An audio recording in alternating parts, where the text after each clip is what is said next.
In order to make sure we're all on the same page with regards to Christian beliefs before we study the Reformation, let's review some important concepts in Christianity. The statement of Christian belief was not formally set down until the adoption of the Nicene Creed in 325 CE. The most basic statements of the Nicene Creed reiterate the belief in the Trinity, the concept that the Christian God is three persons in one. Within this Trinity is the person of the Creator, God the Father, the person of Jesus Christ, God the Son, and the person of the Holy Spirit, divine inspiration which proceeds from the Father and the Son.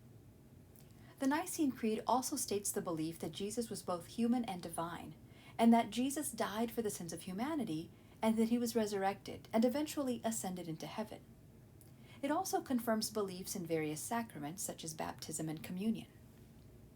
While there had always been challenges to these basic beliefs, those challengers, people who didn't believe the traditional beliefs, are called heretics, the vast majority of European Christians were Trinitarians and adherents of the Nicene Creed.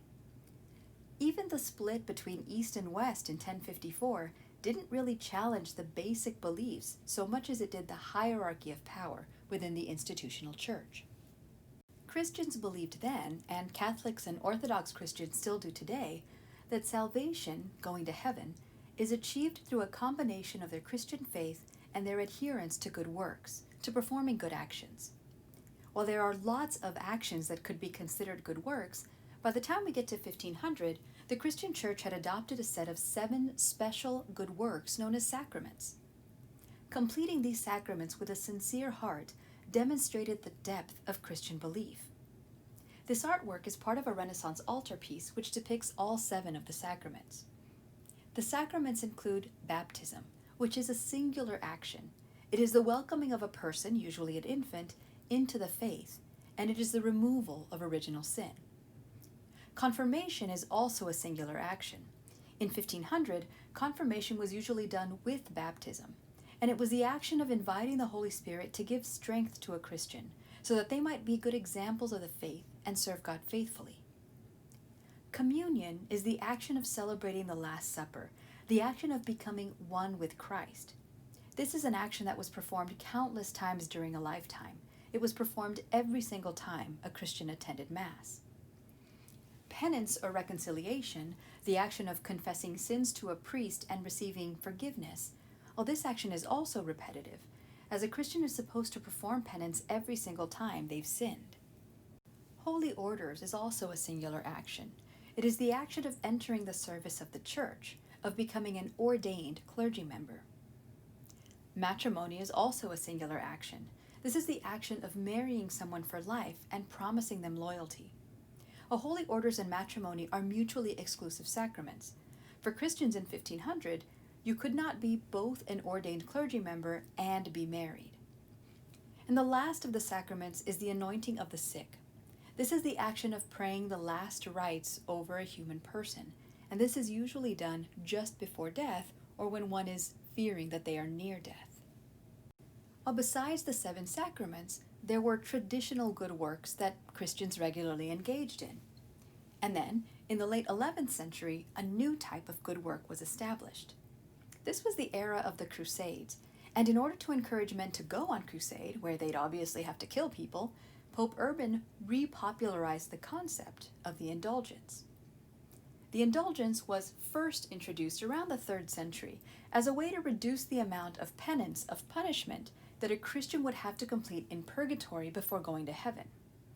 As you can imagine, the more grievous the sins committed during life, the greater the length of time that your soul would spend in purgatory.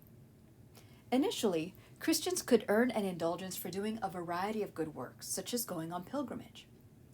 After announcing the First Crusade in 1095, Urban added the action of going on crusade to the list of good works which could earn an indulgence.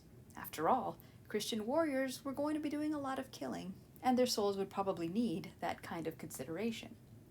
As you might remember, the concept of the indulgence plays a significant role at the start of the Protestant Reformation. As you probably remember, the medieval church was a formidable institution, often much more centralized than Europe's various political states. The development of the institutional church is a long one. In the decades after Jesus' life, individual churches were founded around the Mediterranean basin. These were led by clergy members called priests. Eventually, groups of churches were organized into larger territories called dioceses. These were led by priests who were promoted to the senior status of bishop. As Christianity continued to spread, groups of dioceses were organized into even larger provinces, sometimes encompassing entire kingdoms or states, which were called archdioceses. Archdioceses were led by bishops who'd been promoted to the more senior status of archbishop. In the West, the Bishop of Rome had special authority, as the first such bishop had been St. Peter, one of Jesus' disciples, the one to whom, as the Bible records, Jesus first appeared after rising from the dead, and the one who Jesus had referred to as the rock on whom his church would be built. Over time, the Bishop of Rome became the first among equals, they borrowed a phrase from the Roman Empire, and the father of all Christians, and the one to whom particular questions about beliefs were posed. The Pope was the undisputed head of European Christians. By the time we hit the late 12th century, the church hierarchy in the West is well established and has grown to include a bureaucracy to help the Bishop of Rome, the head of the church called the Pope, to deal with a growing Christian world. And then, in the 12th century, a formal process for electing popes was decided. The most senior clergy, known as cardinals, would get to vote on who the next pope would be. Cardinals were men who had been bishops or archbishops and were now elevated to the most senior status. In 1302, Pope Boniface VIII had issued a papal bull, that is, an official pronouncement, called Unum Sanctum. This document reiterated in very strong terms that the popes had both spiritual and temporal superiority over all other rulers in the world. As you might expect, Europe's monarchs reacted to this pronouncement, which, from the Pope's perspective, was just formalizing a long-held traditional belief, mostly with anger and attempts to limit the Pope's power temporally, if not spiritually. In fact, the publication of Unum Sanctum is pretty much what jump-started the Avignon papacy.